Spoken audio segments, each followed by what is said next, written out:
Welcome, lacrosse friends, to episode 3 of Lacrosse Link. We're excited to keep things rolling, excited to have you back. Hope you're enjoying the shows. Please do remember to subscribe, to check us out on Facebook, on Instagram, on Twitter, and of course our YouTube channel. All of the shows are up there. This week, we are speaking to the general manager of each of the Tewaaraton Lacrosse League teams after their draft. We also have a couple of players on. I'm Stephen Stamp.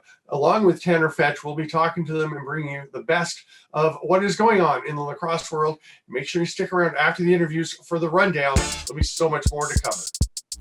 Beautiful play, Aaron Gray Eyes. He is having himself a tournament. So he's definitely physical, athletic, and somebody to be watching for. In the middle, it just bounces off, but it's picked up and scored.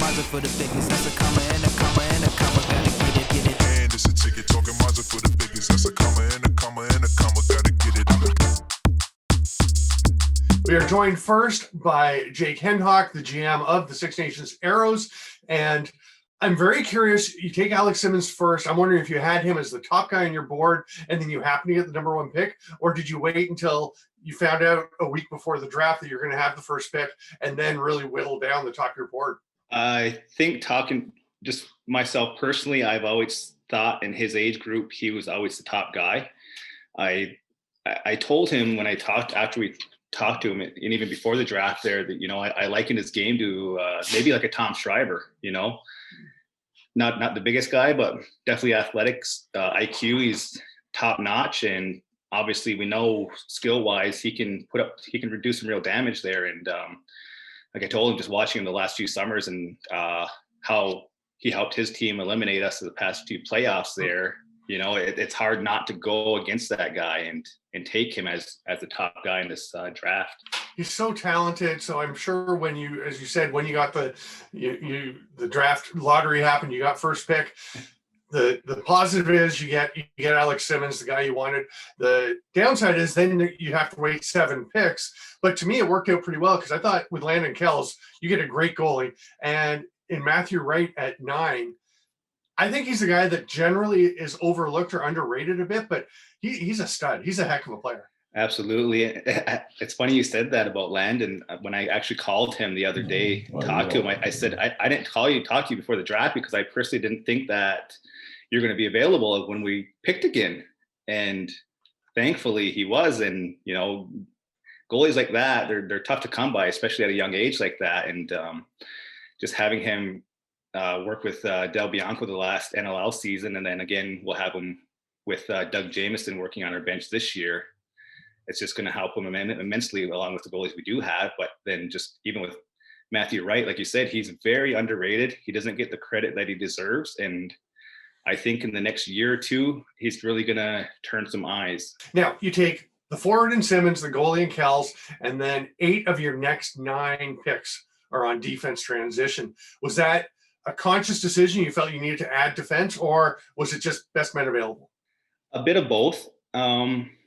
I think it was always the intention to go best player available at that point. And obviously the next few guys, like you said, were D guys. And a lot of them they're really good players in their own right. And like guys, I just didn't think were going to keep falling into my lap. And like, I can't just not can't pass on guys. Right. And, like there's guys like, Phil Mazuka, I believe I took next, and Chris Wire.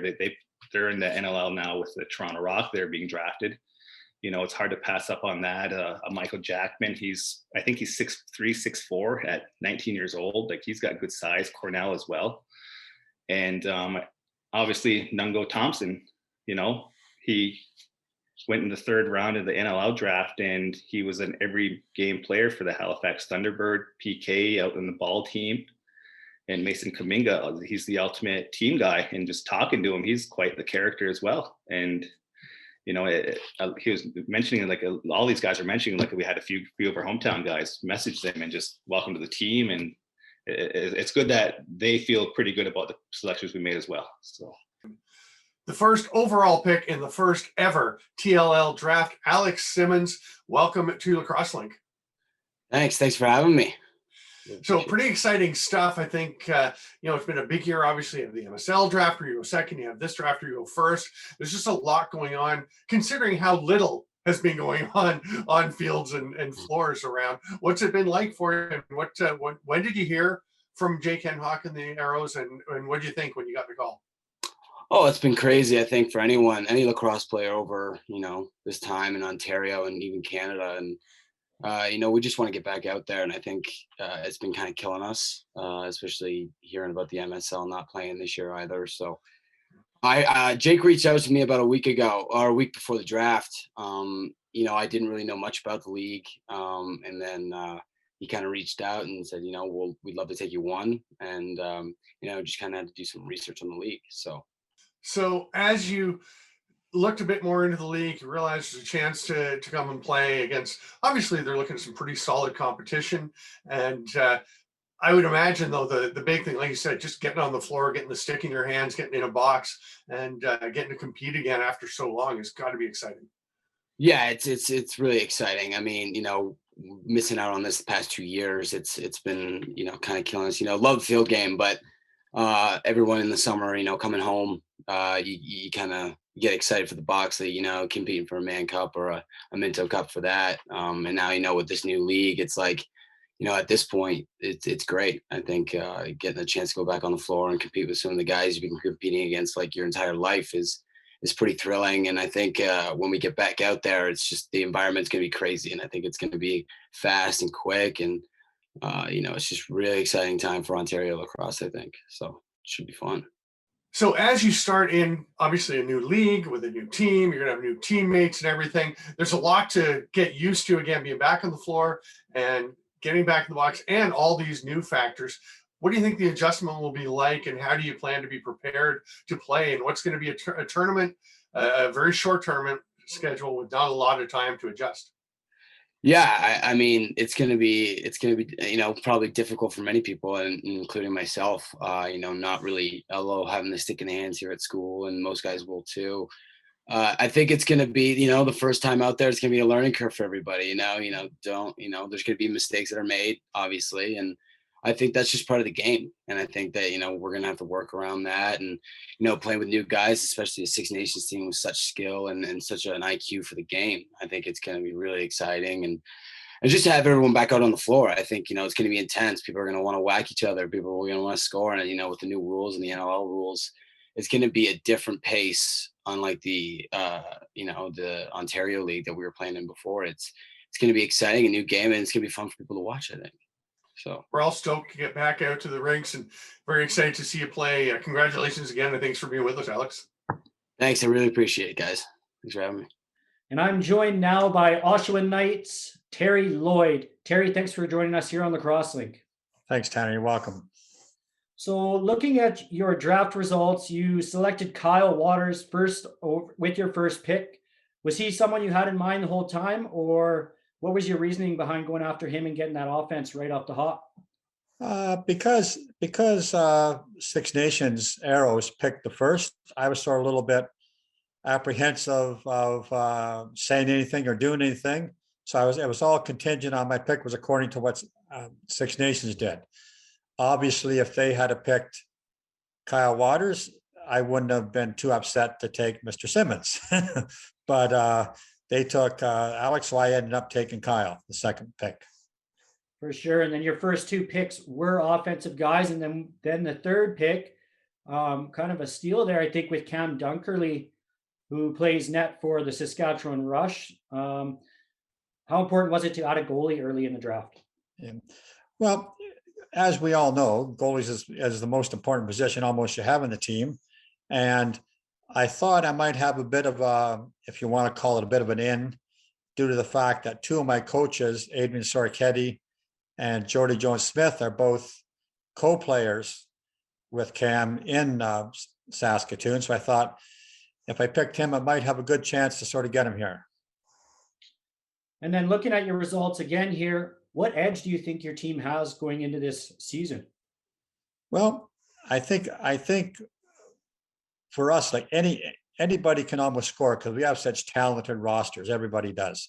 So I'm sort of looking at the other end, and not with the aforementioned Cam is going to be a very important part of our team, and I think of Mr. Hendricks that we drafted, Tyler from Ottawa.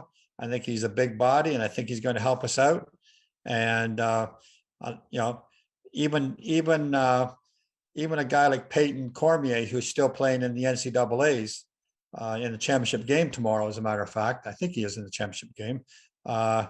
Even he's a big body. So most of our skilled players are of really decent size.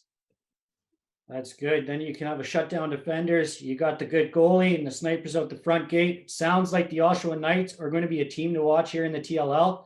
Thanks so much, Terry, for joining us, and I look forward to seeing your squad on the floor. Thank you, Tanner. Appreciate it.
Hi, this is Jaden with Al Anderson Source for Sports. Excited to tell you that we got all our new lacrosse product in for this upcoming season. Whether you're playing box or field, our lacrosse experts are going to make sure we get you into the right equipment to elevate your game. At Al Anderson Source for Sports, we know our stuff.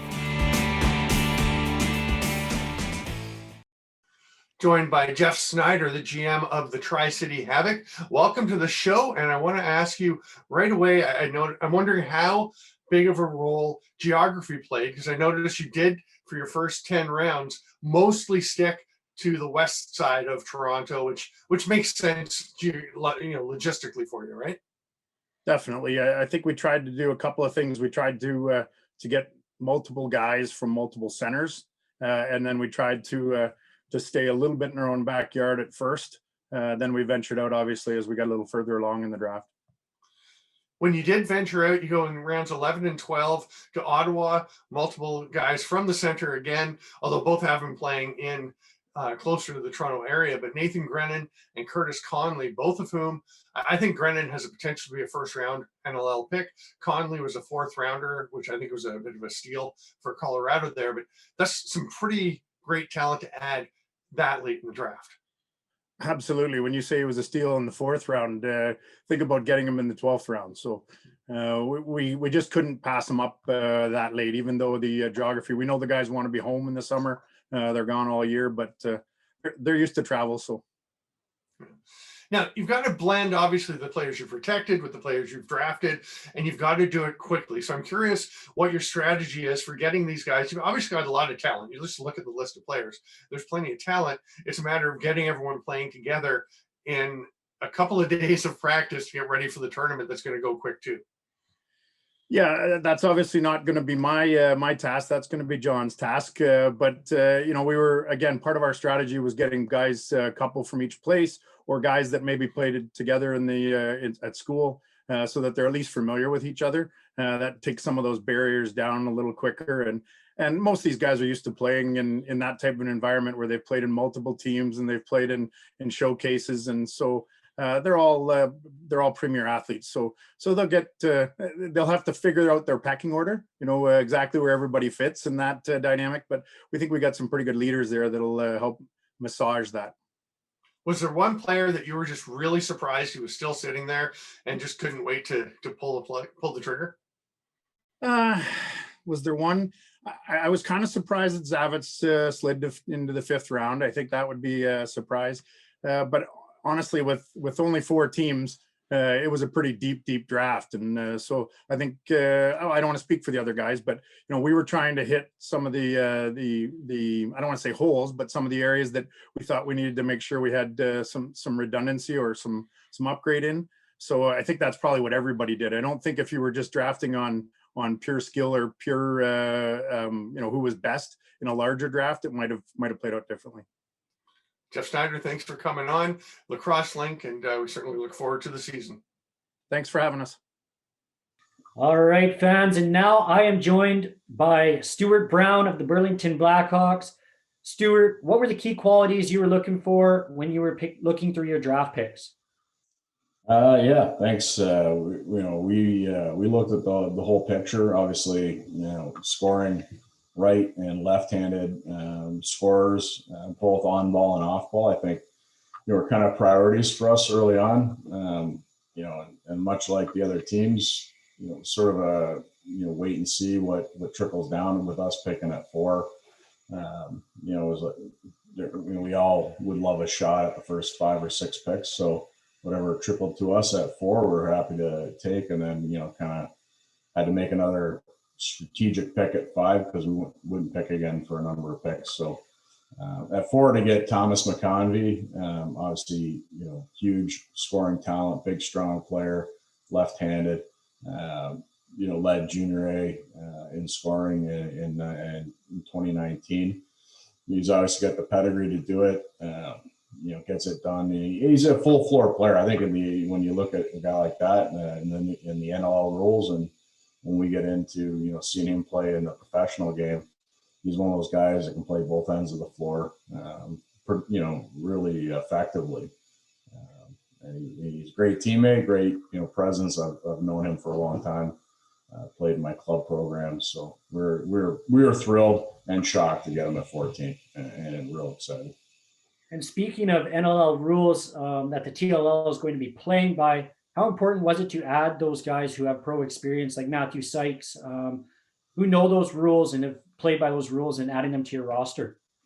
Yeah, I think obviously that brings a huge element to our team, in terms of competitiveness, but also there's guys that we picked up that maybe aren't household names yet. That when you look at the NLL game, and there's less off-ball hitting, less of that kind of clutch and grab defense. You gotta have better feet, better positioning, better IQ to play at that next level. And I think you guys and Steven's obviously done a great job of tracking that as in terms of NLL draft prospects that maybe were a little underrated in juniors. So I think you'll see a little bit of that in our draft in terms of we look at guys that have bigger bodies, but maybe better feet and a little bit better IQ that are maybe up and comers. But we were thrilled to get Wires where we got him, and then even more thrilled to get, or as thrilled to get Matthew Sykes where we got him as well. I mean, those are 2 guys. I mean, and I'll kind of predict it here, but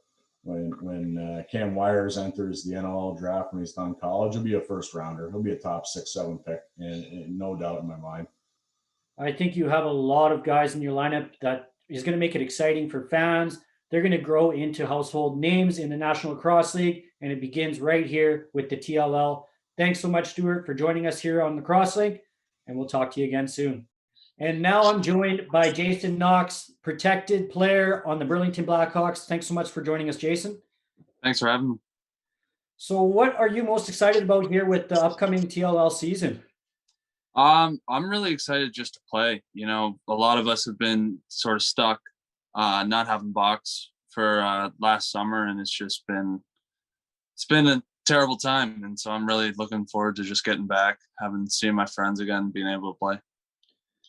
I know the pandemic really put a kink in everybody's chain here with box lacrosse and lacrosse in general across Canada. So I know TLL fans are excited. Lacrosse fans are really excited to see you take the floor.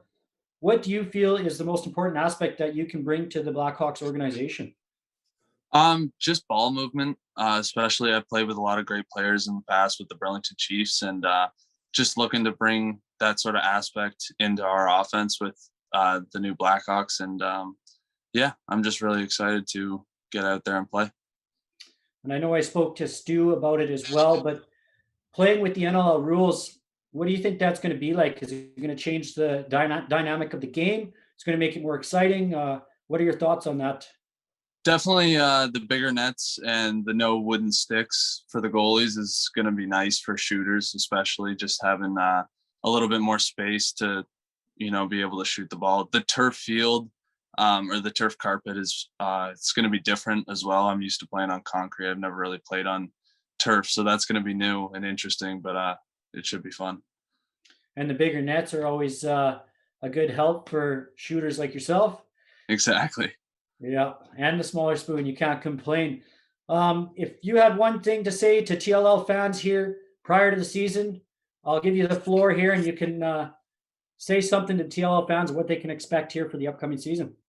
It's going to be fast-paced lacrosse, just like how Junior A is supposed to be played. And there's a lot of talent in the league this year, and it's going to be a lot of fun. It's going to be a great time to watch. So I'm really excited. I'm excited as well, Jason. I think the fans are excited. Make sure you stay tuned for the August upcoming season to watch Jason and the Burlington Blackhawks take the floor in the TLL. Thanks, Jason.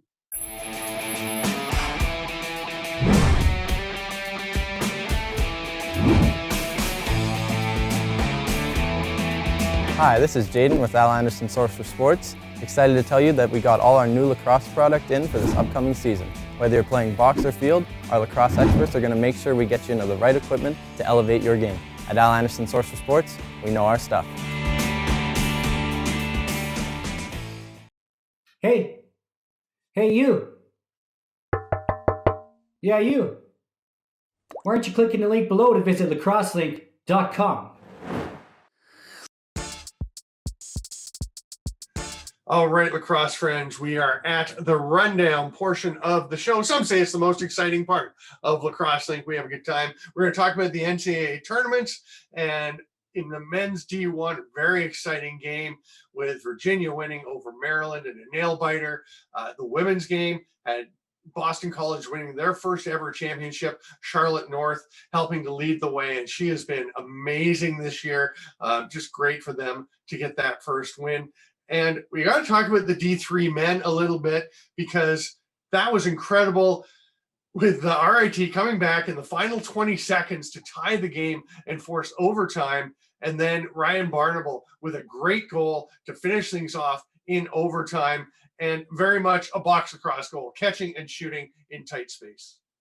There's nothing like clawing your way back and winning it in overtime. It's a miracle story. It's such a good finish for the team. Again, just like you said, the Cavaliers back-to-back champs, 17-16, another thriller on the field. It was Maryland's first loss of the season, so definitely a good finish on that one. And now, speaking of winners, the Rocky Mountain Lacrosse League, they are winning because they have a season set here. They plan to hold a modified season coming soon, and they are adopting rule changes which Ontario Junior had proposed. So they're basically adopting the NLL rules, which is the 8-second to cross half, back over violations, the crease rules, and the small spoons. Rocky Mountain won't be adopting the small spoons, but everything else they will be. I'm really excited about this. I think this is going to be great for the game. I think it is really great for the sport. I mean, I know people are grumbling. I've seen it on online, people saying it's not lacrosse, it's not real lacrosse because it's not sticking with the original rules. But I mean, which set of rules, right? 1400s, 1600s, 1870s, the 1910s, 1950s. What rules are the rules of lacrosse? I think it's just going to make the game more exciting, more watchable. I don't mind some more goals. People are complaining that we don't need more goals. I think it doesn't hurt. Now, Sean Agus from the RMLL was clear to say, hey, we're not bringing on rule changes. They're enhancements, because MAs cannot make, member associations can't make rule changes. The CLA has to do that. Ontario did say changes. Yeah, and you know what? He said, I did talk to Sean as well. We both did. And he said they weren't rule changes, but when we talk about the crease changing, that is a rule change. Mm-hmm. Now you can break the plane. It's a flat crease instead of the cylinder, and you can scoop the ball out of the crease and shoot it into the net. Those are rule changes in my opinion, but either way, still exciting for the game. The one thing, the other point, BC doesn't have an opinion or a comment yet. They have a meeting tomorrow night, and Carl Christensen did say he's sure that it'll come up in the meeting, and they're gonna discuss that as well. And I think this might change the game of box lacrosse in Canada forever. I know we got other topics to talk about, but this is an exciting one. This is a big one within the box game within Canada. So I'll move us along here. Otherwise, we could chat all day. NLL off season is open. Signings have started. Mark Matthews, Robert Church, Burns are the big ones that have happened so far. I'm excited to see the NLL take the floor. We've been waiting. Fans have been waiting. I'm sure you're on the edge of your seat, just like everybody at home. This is very exciting stuff. It is, Mark Matthews and Josh Byrne, two absolute star lefties, both signing for 3 years. Robert Church, I believe, was 2 years, but Saskatchewan with a ton of free agents that they've got to get signed, so they've started signing them. There was no big announcement either. We just started seeing announcements of the signings, not anything saying the league year was underway. So things are coming. There's going to be the Hall of Fame announcement, the expansion draft. There's a lot coming in the NLL that's going to start building to getting back on the floor. And we're going to go ahead. Sorry, I think if you're Garrett Keenan, you got a tough job ahead of you, right? You got so many free agents, so many signings to deal with. It's got to be stressful within that clubhouse right now. Finally, we're going to close out with another league that's starting very soon. The Premier Lacrosse League gets going this weekend. They've got 5 games at the Boston area Gillette Stadium. And, for field lacrosse fans, it's kind of that fast hybrid game. It's going to be very interesting to see how they do out of the bubble approach that they had last year and into a regular, the touring format that they used in the first season. That touring format is really good, right? Because it creates a special event for fans in each hub center that they are. You don't really have a home city or a home base, but fans all across, it's like watching a musician or your favorite band travel. You want to hit the show and they come to your city, you want to be there, right? So it does create that special atmosphere. They are mic'd up. It is pretty cool as well. And some of the things they're doing with the broadcast, we spoke about this. I think it's really exciting. Tyson Bell did share some pictures on his Instagram. He had his helmet, his gloves, and right in the background view was Gillette Stadium, home of Tom Brady and the Patriots, or the championships. Tom Brady since moved on. Yes. But this is a big place, and it's a great place to kickstart the PLL. Yeah, I get it. The touring thing, there's some cool aspects to it. I like having a team rooted, having a home place. So I don't know if they're going to go towards that eventually. I find it hard to remember, which team is which players are which when they don't have the city, they don't have the geographical location. I might just be a dinosaur, but the broadcast stuff, I agree with you, I think has been great. I think, it's a little weird. Sometimes a guy just scores a goal and they're talking to him and he's chatting away with him. He's like, oh, gotta go. And he's getting a pass, right? I think it's pretty cool though. Some of the stuff on the field that they're doing. And I think they're really breaking some ground for the sport. So, that'll wrap it up for the rundown and for episode 3 of Lacrosse Link. Thanks to all our guests from the Tewaaraton Lacrosse League. We're happy to have been able to share their stories. Tanner Fetch and myself, Stephen Stamp, always excited to have you along with us. Make sure you hit the bell, subscribe, share it on Facebook, Instagram, Twitter. Just get the word out. Please help us share the good word of Lacrosse Link, and see you next time.